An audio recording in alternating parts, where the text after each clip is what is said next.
આજે સન્માન્ય વિધાનસભાના ગૃહમાં મારા જે તારાંકિત પ્રશ્ન હતા એમાં 23 નંબરનો પ્રશ્ન હતો, નર્મદા અને દાહોદ જિલ્લામાં કુપોષિત બાળકોની સંખ્યા કેટલી છે?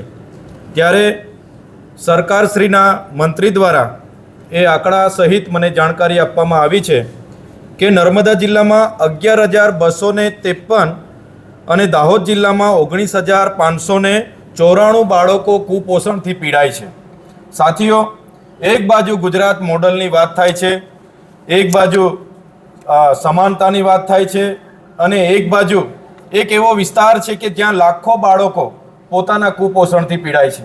જ્યારે પણ સીએમનો કાર્યક્રમ હોય, મંત્રીનો કાર્યક્રમ હોય, વડાપ્રધાનનો કાર્યક્રમ હોય, 2 કરોડના નાસ્તાના ખર્ચા કરવામાં આવે છે, 7,71,00,000ની ત્યાં ભીડ ભેગી કરવા માટે બસોનો ઉપયોગ કરવામાં આવે છે, 3,3,3500 રૂપિયાની થાળી ત્યાંના મહેમાનો માટે પીરસવામાં આવે છે, 15 કરોડના ડ્રોમ, મંડપ અને સ્ટેજો બનાવવામાં આવે છે, પણ ત્યાંના બાળકોના કુપોષણ દૂર કરવા માટેના ફૂડ બિલો મંજૂર કરવામાં આવતા નથી। જણાવવામાં આવે છે કે ગ્રાન્ટ નથી।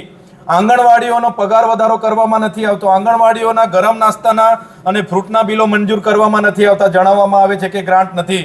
ત્યારે અમે આ ગુજરાતની સરકારને કહેવા માંગીએ છીએ, 30 વર્ષના શાસનમાં આ કુપોષિત બાળકોના નિવારણ માટે એમની પાસે કોઈ પ્લાનિંગ નથી, કોઈ એમની પાસે આગળ કોઈ કાર્યક્રમ નથી અને જે પણ ગ્રાન્ટ આ બાળકો માટે આવે છે એ ગ્રાન્ટ અધિકારીઓ અને નેતાઓના પેટમાં જાય છે અને એ ગ્રાન્ટ એમના એનજીઓ દ્વારા સગે વગે કરવામાં આવે છે એવું અમે માનીએ છીએ। ત્યારે જ આજે ગુજરાતના આઝાદીના 78 વર્ષ પછી પણ લાખથી પણ વધારે બાળકો આદિવાસી વિસ્તારમાં કુપોષણથી પીડાય છે।